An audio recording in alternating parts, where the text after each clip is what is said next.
Pásame otro. Conste, pásame. Le hizo. Pero, a ver, chécalo.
Muy buenas noches. Son las 19:08. Hoy se nos atrasó 8 minutos el inicio de la sesión. Hoy es sábado 25 de abril de 2020. Estamos en el Palacio Nacional de México, en la Ciudad de México, y vamos a iniciar la conferencia de prensa diaria sobre la situación de COVID, la pandemia de COVID, enfermedad causada por el coronavirus SARS-CoV-2.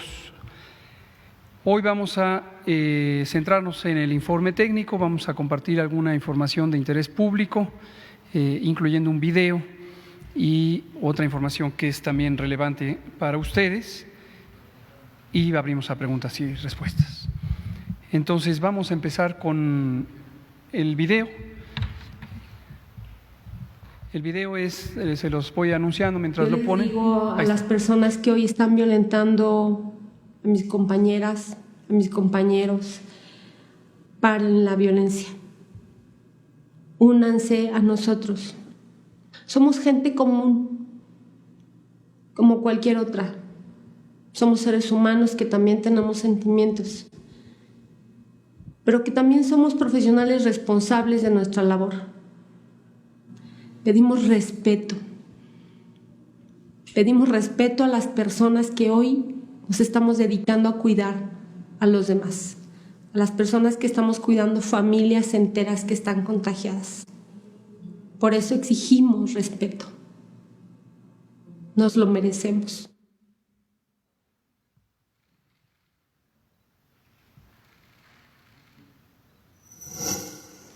Gobierno de México. Gracias, Gracias a la jefa Fabiana, que nos comparte nuevamente este mensaje. Recordarán que lo expresó públicamente la semana pasada y seguimos teniendo esta horrible situación. Afortunadamente en casos esporádicos, pero no por ello menos importantes. Nos ofende y nos preocupa cada uno de los casos de agresión, de violencia física o verbal o cualquier acto de discriminación que ocurra en contra de cualquier persona, pero en este caso en contra de las y los trabajadores de la salud. Entonces, gracias, jefa Fabiana, por compartirnos este mensaje que expresa la voz de todas y todos en el sector salud, y estoy seguro que de una parte muy mayoritaria de la sociedad mexicana. Vamos a entrar con el informe técnico.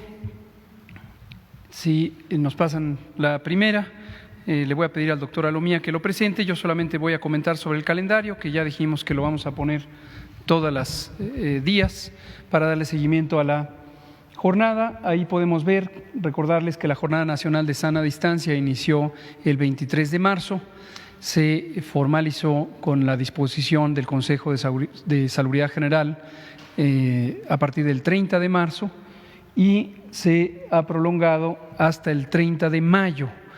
Ahí vemos a Susana Distancia en el 25 de abril, que es hoy.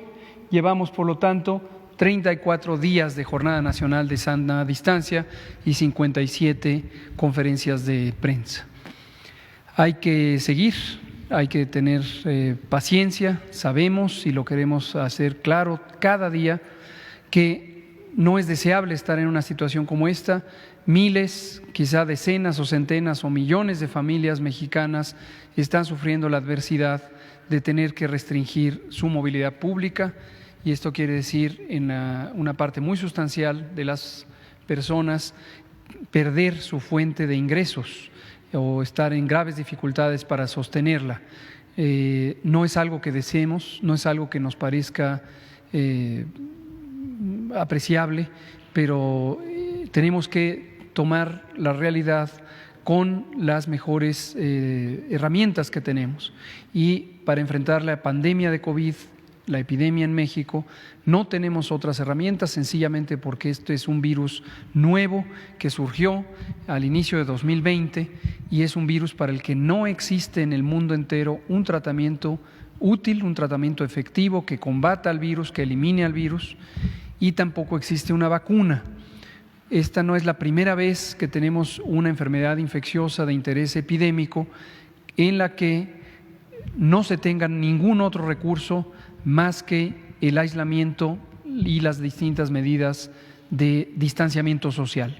Hemos también aclarado una y otra vez que no se trata de un aislamiento o un distanciamiento de las personas en términos emocionales o en términos afectivos o en términos de la comunicación entre las personas. Es simplemente una separación física para evitar que la cercanía nos lleve a contagios, conociendo que esta enfermedad se transmite por vía respiratoria, es decir, la saliva, las secreciones respiratorias que todas y todos proyectamos al hablar, al toser, al estornudar, al gritar, al cantar, y cuando nos encontramos en una distancia menor a 1,5 metros de otras personas, tenemos posibilidades de que si una de las dos personas tiene la enfermedad en la fase activa, que dura 14 días, entonces pueda proyectar estos líquidos respiratorios de la nariz, de la boca, de la garganta, que le caigan encima a la otra persona, particularmente en los ojos,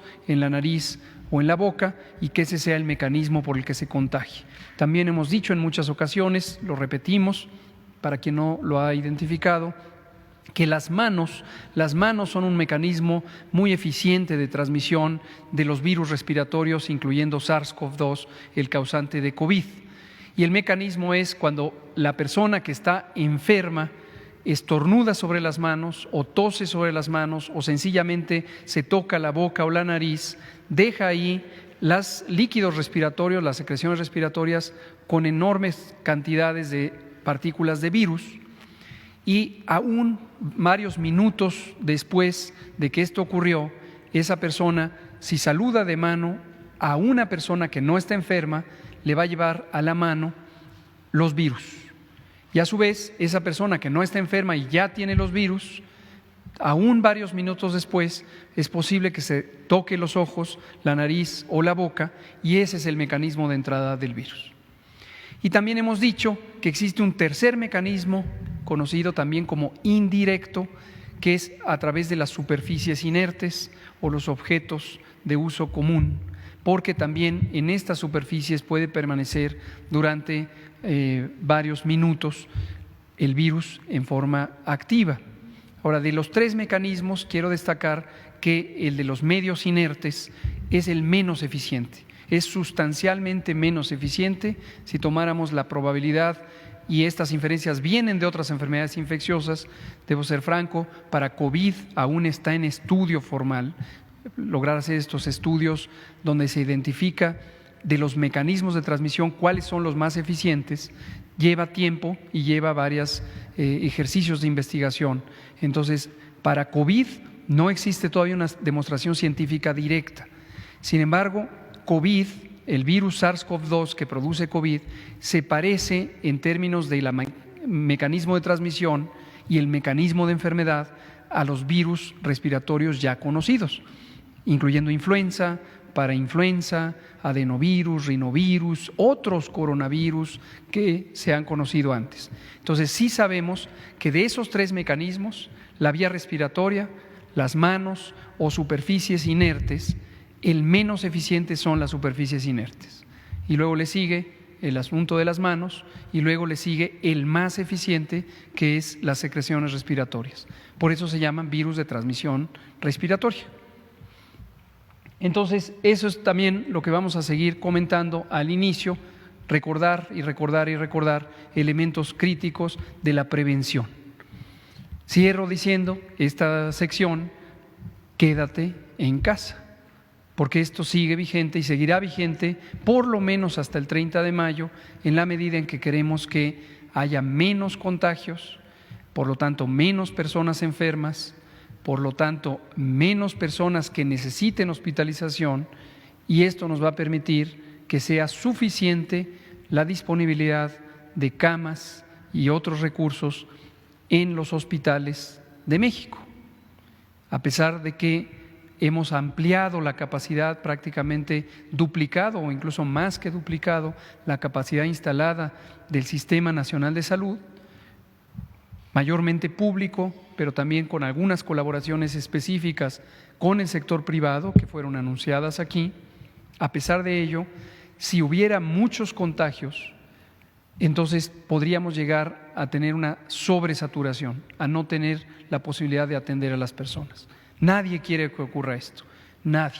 Y en primer lugar nosotros mismos como gobierno federal, que nos empezamos a preparar desde enero precisamente para tener toda la capacidad posible, pero necesitamos el apoyo, la solidaridad, el compromiso, la responsabilidad de toda la sociedad mexicana, de las personas que en lo individual deciden quedarse en casa, de las personas que comunican a sus amigos y familiares, quédate en casa, también de las personas que emplean a otros, sobre todo las empresas que tienen mayores cantidades de trabajadoras y trabajadores, porque son las que más eficientemente pueden ayudar a que la gente se quede en casa. Han hecho un excelente trabajo la gran mayoría de los propietarias y propietarios de giros comerciales, empresas y distintos compañías que contratan personas. Nuestro aprecio, nuestro respeto, nuestro agradecimiento por el esfuerzo que han hecho. Ha sido muy notable cómo las pequeñas empresas, las microempresas, los pequeños negocios familiares han sido muy consistentes en parar.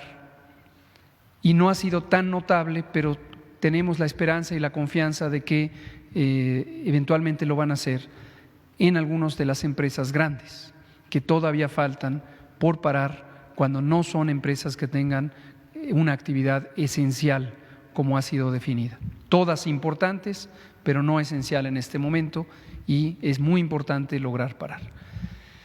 Cierro esta introducción diciendo una cosa que no está relacionada con COVID, pero que aprovechamos para comentarles. Hoy, 25 de abril, es el Día Mundial contra el Paludismo. Es otro de los problemas de salud pública que tiene el mundo. En México tenemos ya muy poco paludismo, pero todavía tenemos paludismo. Hemos iniciado ya una colaboración con la Organización Panamericana de la Salud, con el Banco Interamericano de Desarrollo y con un consorcio subregional para ser parte de una iniciativa de eliminación subregional del paludismo.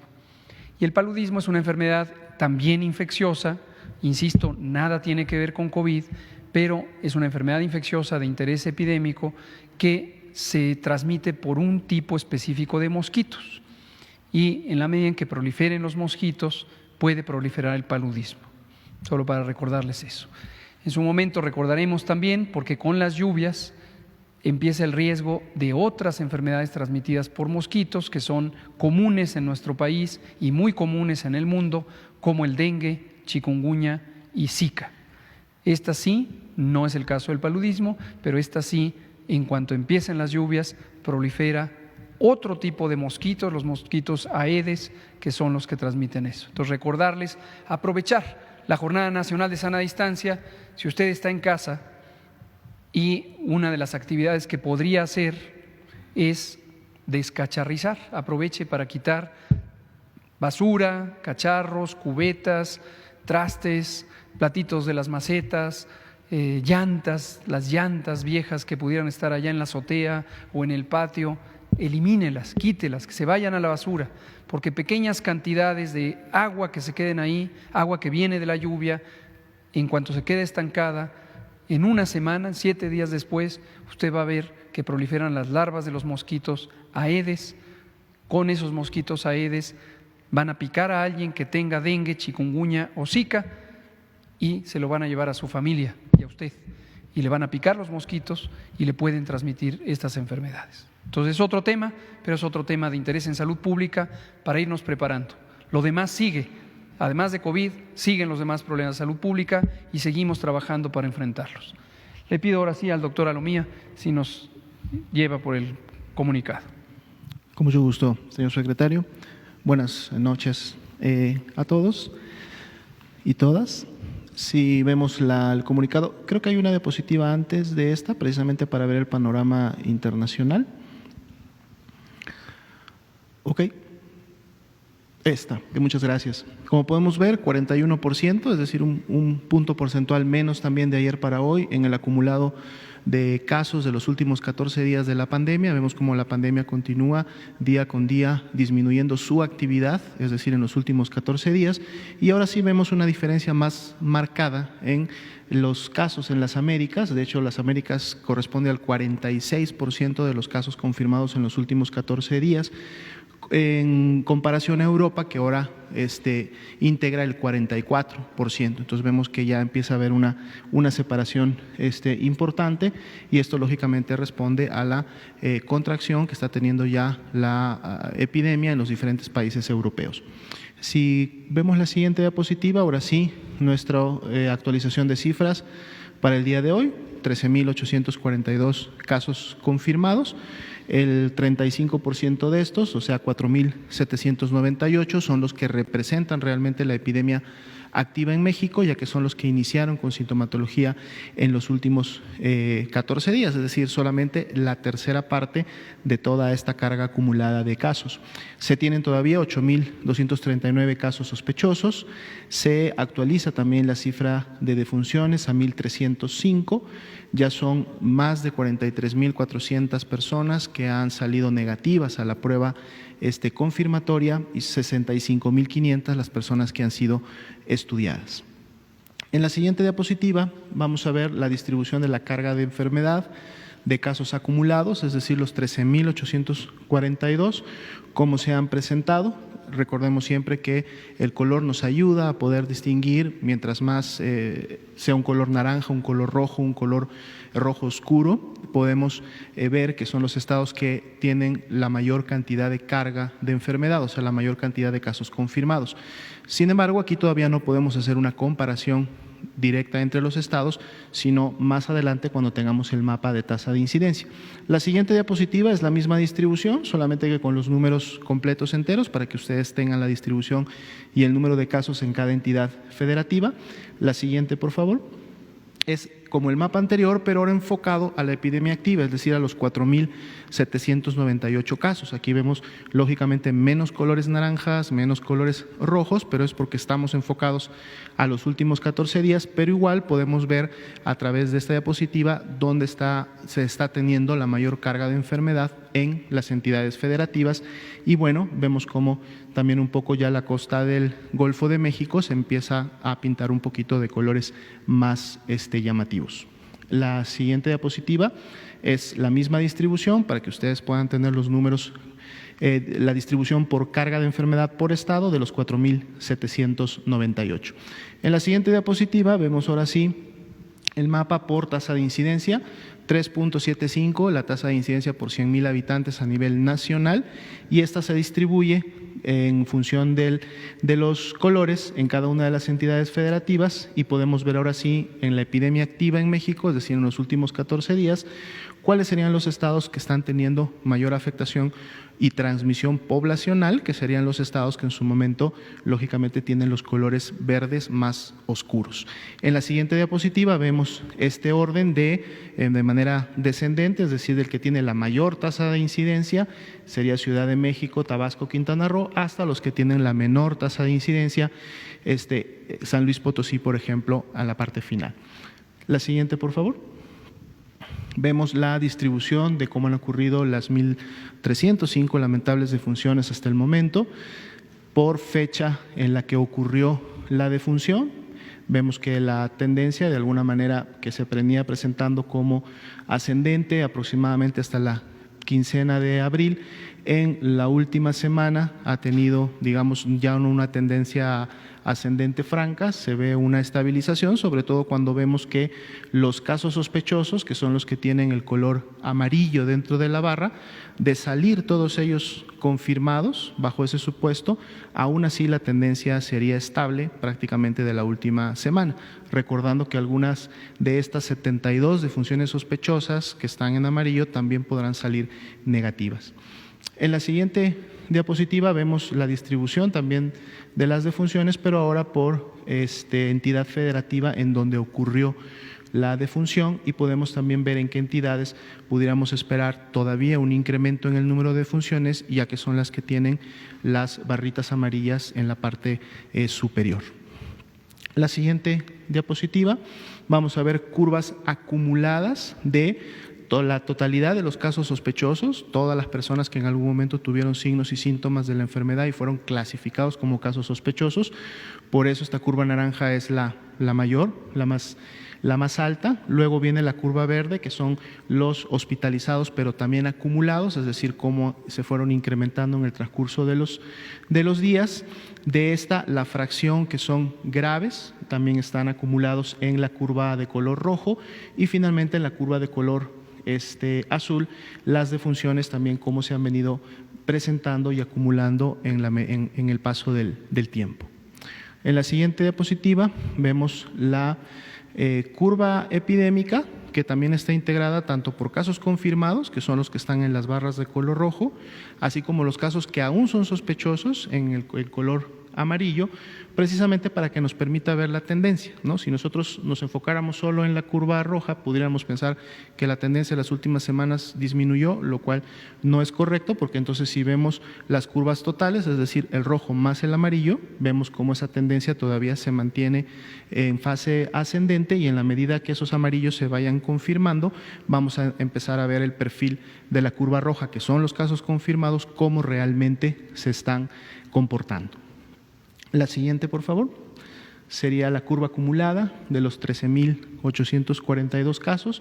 Esto significó un incremento de 970 casos confirmados nuevos de ayer para hoy, lo cual representa un incremento del 7.5%, que es más o menos el incremento que hemos estado teniendo día con día en la última semana, una variación entre un 7 y un 10%, que se va sumando a la carga acumulada.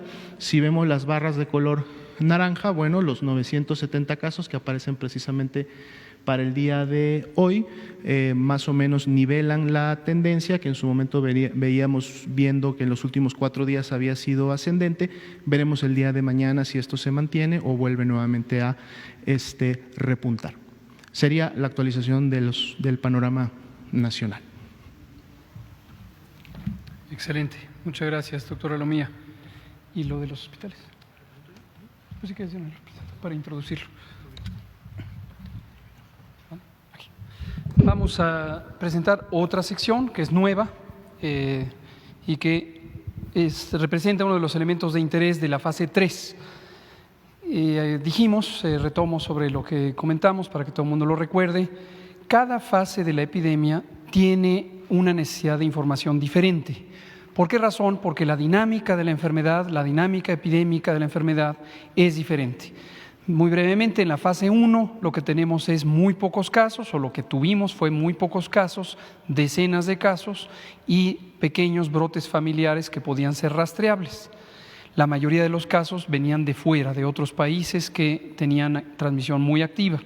En la fase 2 teníamos una transmisión comunitaria, ya había varios brotes que conglomeraban fuera de la familia y lo que teníamos era la posibilidad de empezar a no poder rastrear los contagios.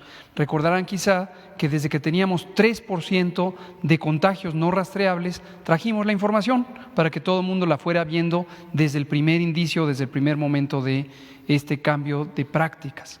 Cuando empezó la fase 2, empezó también, además de la vigilancia que ya se hacía centrada en casos sospechosos, que ha continuado, se ha hecho la vigilancia Sentinel, que es este modelo eficiente en el que las unidades monitoras detectan y caracterizan a fondo los casos tanto leves como graves y el 100% de las unidades de salud, registran los casos graves y están obligados a notificarlo a la autoridad sanitaria federal, incluyendo desde luego los muy graves y las muy lamentables muertes. En la fase 3, el tema principal es la ocupación hospitalaria. Por razones naturales, porque la característica de la fase 3 en términos epidemiológicos es el reto de que se puedan saturar los sistemas de salud.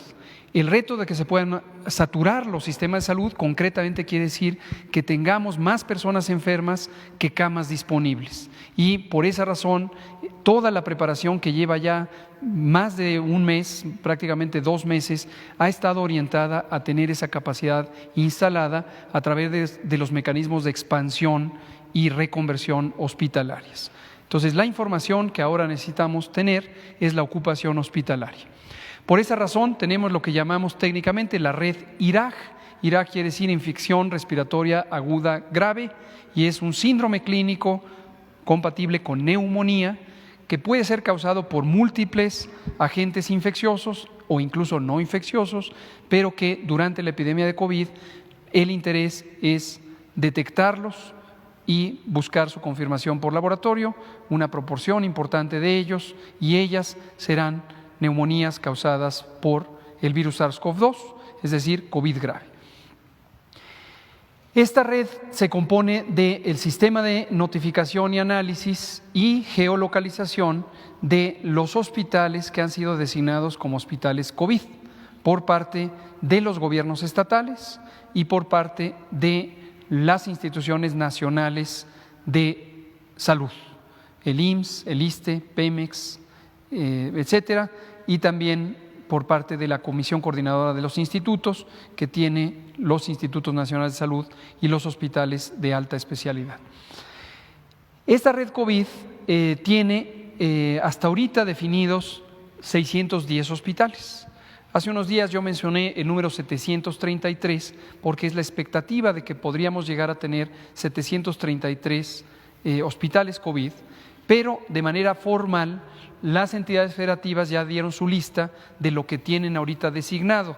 Si más adelante aumenta de este 610 y se llega o no a los 733, pues lo iremos comunicando. Pero hoy tenemos un compromiso de las autoridades estatales en su conjunto, más las instituciones federales, de tener 610 hospitales COVID.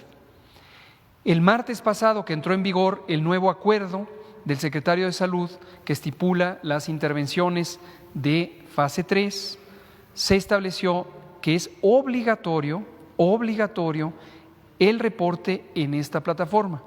Entonces, todos los 33 gobiernos estatales tienen que garantizar que las unidades de salud designadas notifican diariamente a esta plataforma. Es un registro muy fácil, son 11 variables, se hace en línea, es una sola plataforma para el país. No hay de que un estado tiene una y otro estado tiene otra. Y la información, toda ella, se produce localmente. No es una información que genere el gobierno federal. El gobierno federal lo que hace es la integra, la analiza y la expone. Pero es la información, la producen las entidades federativas y la producen las instituciones nacionales, el IMSS, el ISSSTE, las que he mencionado. Hasta el momento tenemos 85%, que son 520 unidades de salud registradas con su situación diaria. Y hay una hora de corte de información y tiene que estar la información disponible al momento de ese corte, no después. No sirve si es al día siguiente o 2 días después o 7 días después. Para que pueda ser útil, tiene que ser diaria. La siguiente, por favor. Un momento. De esos 610 hospitales, nos da un total de 11.634 camas COVID, camas disponibles. No todas son terapia intensiva. Ojo, aquí este es el total de camas en terapia intensiva, donde se atienden personas con ventilación mecánica, y camas que no están en terapia intensiva, que de hecho son la mayoría, dado que solo el 5% de las personas que se hospitalizan, más bien el 5% de las personas enfermas de COVID, 20% se hospitalizan, 5% se hospitalizan en la terapia intensiva. Y vean ustedes, al corte de hoy, de estas 520, que representan el 85% de los hospitales designados COVID, 3.350, o sea 22% de estas 11.634 camas están ocupadas. Todavía tenemos un buen trecho, 78% de camas por ocupar. La siguiente. En la siguiente lo que vemos es el detalle, y tenemos aquí el detalle de algunos de los estados que tienen las mayores ocupaciones. Por supuesto, la información en su momento tendrá que estar para los 32 estados. Hay algunos estados que no están aquí representados, que están notificando, que quede claro. Pero quisimos tener este detalle para hoy que estamos presentando el nuevo elemento, que lo conozcan con suficiente precisión. Ciudad de México y Estado de México, que es particularmente los municipios conurbados del Valle de México, son los que tienen afortunadamente la mayor disponibilidad de camas, porque también son los que tienen la mayor cantidad de casos, como se ha visto desde hace ya varias semanas. Pero vean ustedes el porcentaje de ocupación, que está en la siguiente diapositiva, todavía nos deja en mayoría camas vacías y no camas ocupadas. La siguiente. Aquí está por porcentaje. Veamos un ejemplo. La Ciudad de México tiene 53% de camas que están disponibles en la Ciudad de México de distintas instituciones. Esto incluye el IMSS, el ISSSTE, Pemex, lo que son instituciones nacionales, y los hospitales de la Ciudad de México, de los servicios estatales de salud de la Ciudad de México y otros. Y tenemos 53% ocupado, 47% todavía vacío. Ahí está Tabasco con 24% de ocupación, aquí está el Estado de México con 40% de ocupación, aquí está Tamaulipas con tan solo 5% de ocupación y todavía un buen trecho por ocupar. La siguiente. Y aquí lo que vemos es la disponibilidad de camas con ventilador, camas para atender a personas críticamente enfermas. Aquí las agrupamos porque algunas están formalmente en espacios de terapia intensiva, pero en su momento, cuando las terapias intensivas se saturan, con la reconversión hospitalaria, ya que tenemos reconvertidos a los hospitales, vamos a tener que disponer de espacios de camas que no están físicamente en un sitio designado unidad de terapia intensiva, pero que pueden tener el manejo de personas críticamente enfermas, incluyendo la disponibilidad de la ventilación mecánica asistida, con el equipo, con el personal, con todos los cuidados, con los protocolos de bioseguridad operando para que las personas puedan ser atendidas también ahí. Y lo que tenemos hasta ahorita es, pongamos un par de ejemplos también, Ciudad de México 310 de 848, para el universo que se presenta aquí en la red de notificación, que ya hemos dejado en claro que todavía no es el total, ¿de acuerdo? Tabasco, Quintana Roo, Estado de México, 145 para un total de 616. Si lo vemos como porcentajes, en la siguiente, aquí está. Ciudad de México tiene 27% de las camas posibles para atender a personas críticamente enfermas, ya sea en terapias intensivas o en unidades de hospitalización general con ventilador, 27% están ocupadas y el 73% de la Ciudad de México todavía por ocuparse, todavía disponible para los casos que se irán presentando en forma muy acelerada cada día, hasta que lleguemos al límite o al punto cumbre de la epidemia y lo demás. Hoy estamos presentando, quiero dejarlo muy claro, el mecanismo, los elementos, las herramientas que están disponibles. Ya se completan 12 días, 14 de hecho con hoy, desde que esta herramienta está disponible. Esta herramienta se empezó a preparar de consenso en el sector salud y lo que ahora está todo listo, nada más para que se complete el proceso de notificación diaria, que es obligatorio y que la información se genera localmente en las unidades. Y seguimos trabajando para ver que todo esto tenga un provecho también de retroalimentación a los estados, a las instituciones, porque es el mecanismo de monitoreo más importante que puede haber en este momento en la fase 3. Y la tablita. Aquí terminamos lo segundo. Ahora tenemos un tercer elemento que nos interesa que lo conozcan ustedes en particular, pero como todo lo demás queremos hacerlo de cara a la sociedad y hablarlo de manera clara. Aquí presentamos una situación de interés de salud relacionada con COVID para esta comunidad que venimos aquí todas las tardes a las 7 de la noche. Tuvimos un caso, una persona que tiene COVID. Esta persona trabaja en la Secretaría de Salud, trabaja específicamente en el área de comunicación social de la Secretaría de Salud, y esto lo que nos llevó es a estar en una situación de potenciales contactos a todos quienes estamos en este recinto, ustedes, comunicadoras y comunicadores, también el propio equipo de comunicación social de la Secretaría de Salud. Hay una unidad especializada donde trabajan varias personas, hasta el momento hemos identificado 7 u 8 que trabajan íntimamente relacionados físicamente con este compañero nuestro, y este compañero vino aquí a la conferencia de prensa el lunes y posteriormente desarrolló síntomas. Los síntomas afortunadamente fueron moderados. Nuestro compañero estuvo hospitalizado un par de días, afortunadamente no pasó a mayores y creemos que él ya está fuera de peligro, pero sí tuvo necesidad de ser hospitalizado. Y en la medida en que él estuvo en contacto con nosotras y nosotros en un periodo sintomático, que aunque fue relativamente corto, porque ya el martes no se presentó, ni el miércoles ni hasta el momento, sí nos interesa que todas y todos sepan cómo se está abordando el asunto. ¿Está la tablita? Entonces vamos a ver la tabla. La tabla lo que nos muestra es la primera estadística del estudio epidemiológico de caso y contactos. Y aquí lo explico, me voy a parar. El estudio epidemiológico de caso y contactos, o de casos y contactos, también para que todo el mundo sepa de lo que estamos hablando, es una técnica de la epidemiología aplicada que consiste en identificar a una persona que es sospechosa de una enfermedad de interés epidémico, en este caso COVID, y posteriormente identificar a todas las personas con quien esa persona pudo haber tenido relación de proximidad, la proximidad importante dado el mecanismo de transmisión, que es lo que expliqué al inicio de la conferencia.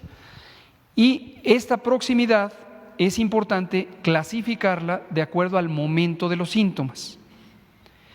Si esta misma persona se reunió, voy a poner un número hipotético, el domingo, con 300 personas más, pero todavía no estaba sintomático, esas 300 personas tienen una probabilidad muy baja, casi nula, de haber sido contagiadas por nuestro compañero.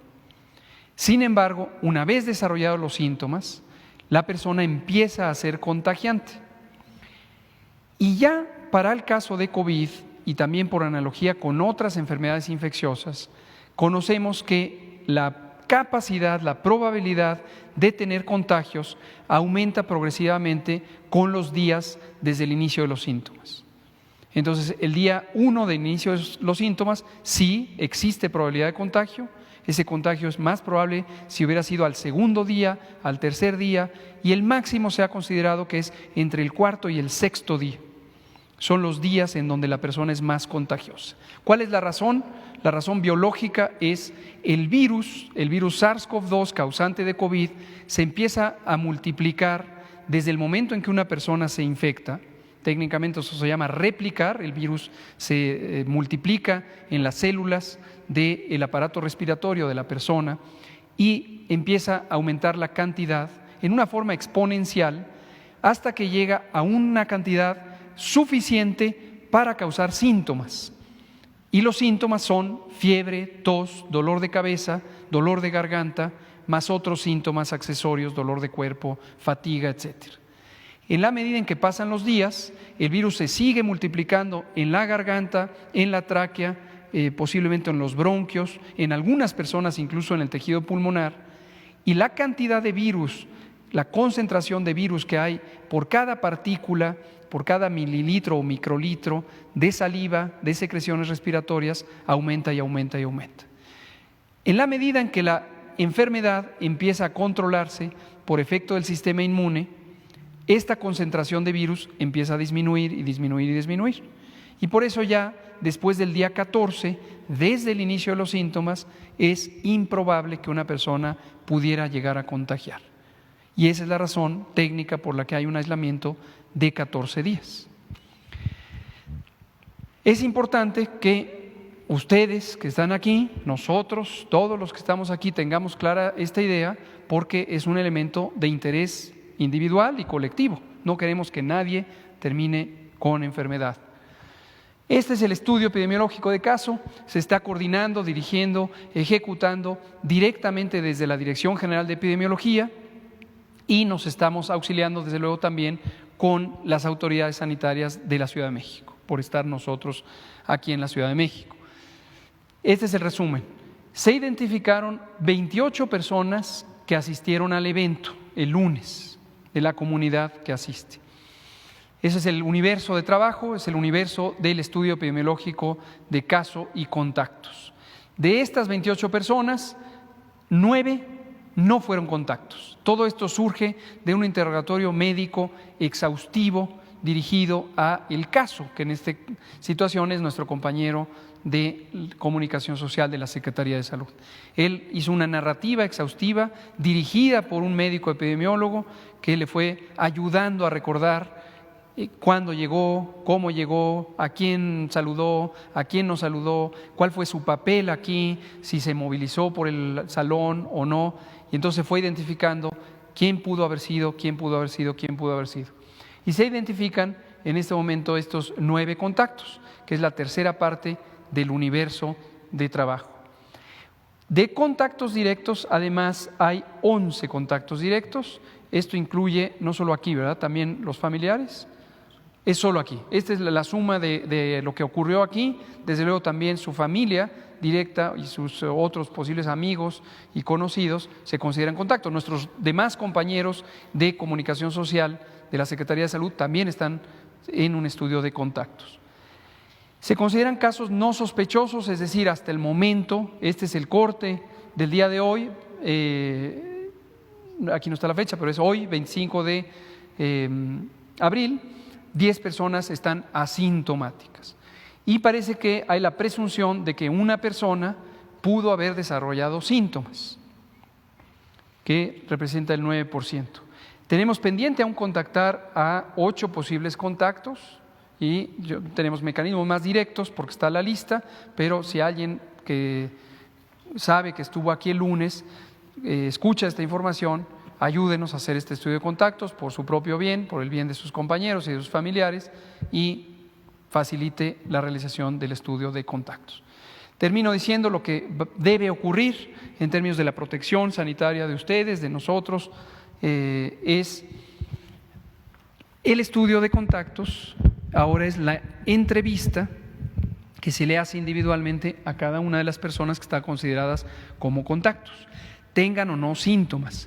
La persona que aparentemente tiene síntomas es de mayor interés en este momento porque obviamente además hay que tener un abordaje de un caso sospechoso.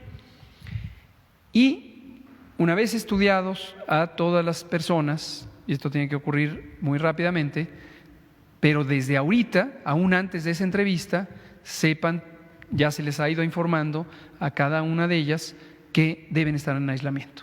Entonces, 14 días deben estar en aislamiento. El periodo de incubación de COVID es de 7 días, entonces, contados desde el lunes pasado, este próximo lunes, si alguien no ha desarrollado síntomas, empieza a tener muy poca posibilidad o probabilidad de tener COVID. Desde luego, se sigue la vigilancia, se sigue la observación hasta los 14 días. Eso es lo que queríamos compartir con ustedes de manera directa, como lo hicimos ayer por la noche, pero también para que todo el mundo sepa cómo se manejan estas cosas en cualquier comunidad. Esta es una comunidad profesional, de profesionales de la comunicación, junto con personas del gobierno, pero esta misma escena, esta misma situación, este reto se puede estar presentando en cualquier momento en una empresa, en una iglesia, en una junta de vecinos, en un condominio, en una asamblea comunitaria, en cualquier espacio donde se presente esta situación.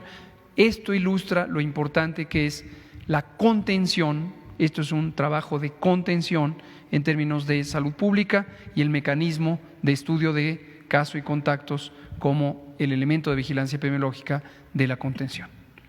Vamos a abrir, nos consumimos casi todo el tiempo, pero vamos a abrir a preguntas. Usted hace mucho que ya no le tocaba. Empecemos con usted y luego con usted. ¿Sin el micrófono está bien? Sí se escucha, ¿no? ¿Te lo pongo, no? ¿Así? Es que no. No, dámelo entonces si quieres. Perdón.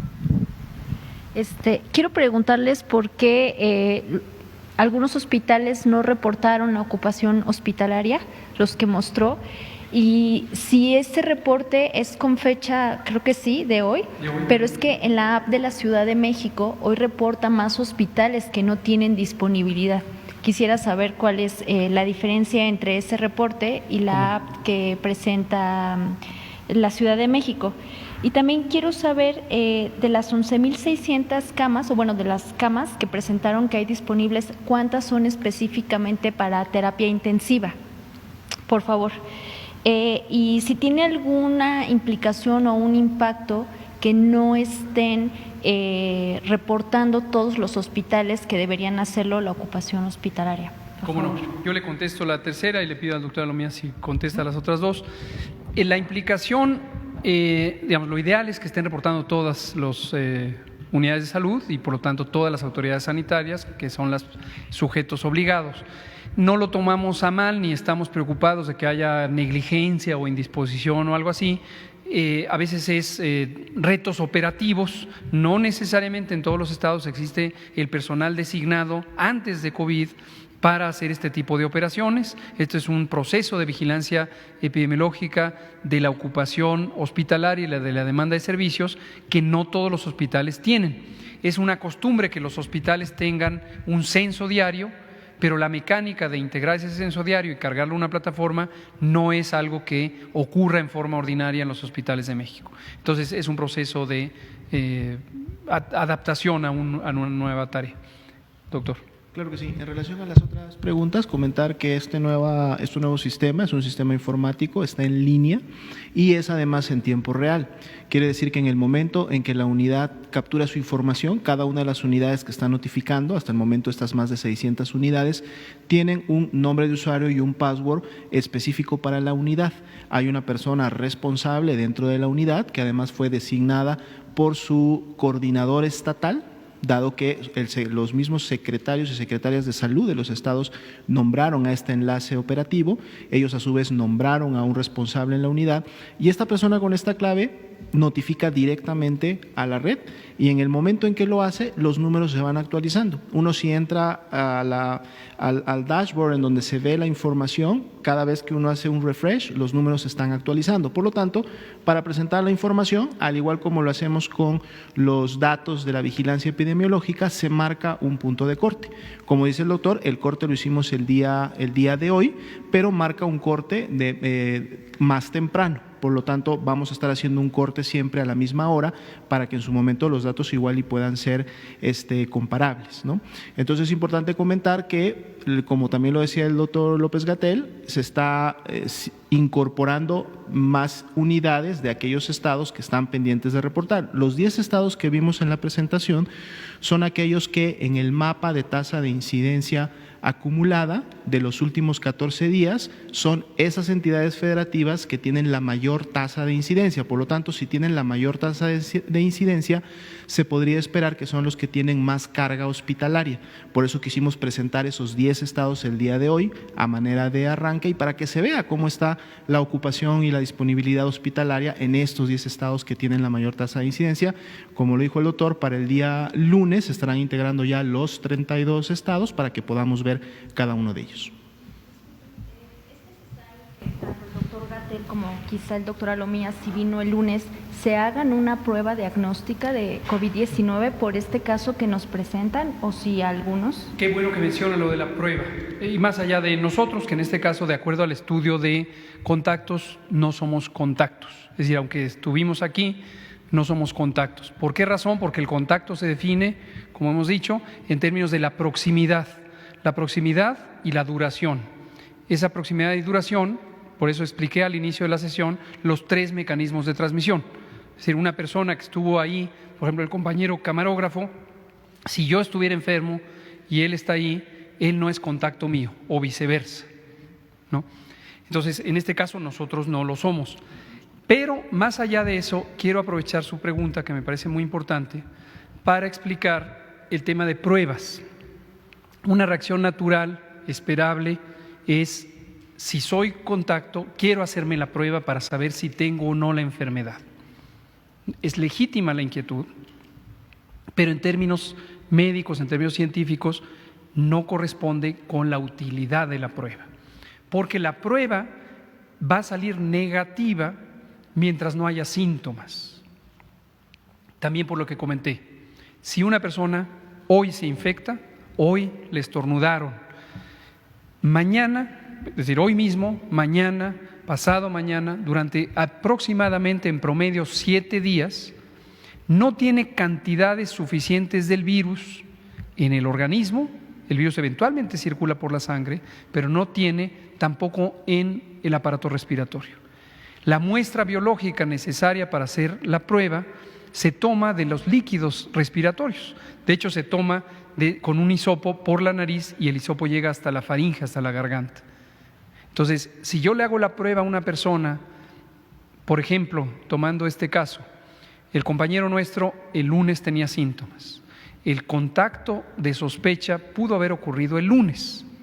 Si a cualquier persona, con mayor razón quienes no fueron contactos, pero a cualquier persona de los contactos, yo le hago la prueba el martes o el miércoles o el jueves o el viernes y la persona sigue asintomática, es decir, no hay síntomas, lo más probable es que la prueba va a salir negativa. Si yo tomo ese resultado como un asunto de confianza, que digo, no te preocupes, no tienes la enfermedad, estaría cometiendo un error en términos médicos porque le estoy dando una información que no corresponde con la manera en que debe interpretarse la prueba. Entonces, por eso la vigilancia de los contactos no se hace con base en pruebas de laboratorio, se hace con base en una vigilancia dirigida de los síntomas y eso sí, si la persona desarrolla síntomas, en cuanto desarrolla síntomas, se le hace la prueba. Entonces, eso también para que lo tengamos en cuenta, cómo se usan las pruebas. Ya se nos acabó el tiempo, se la debo, y a ustedes también, pero mañana tenemos otra conferencia de prensa. Muchas gracias. Están en la diapositiva. La diapositiva que tiene las barras rojas, esas son terapia intensiva y las anaranjadas son camas generales.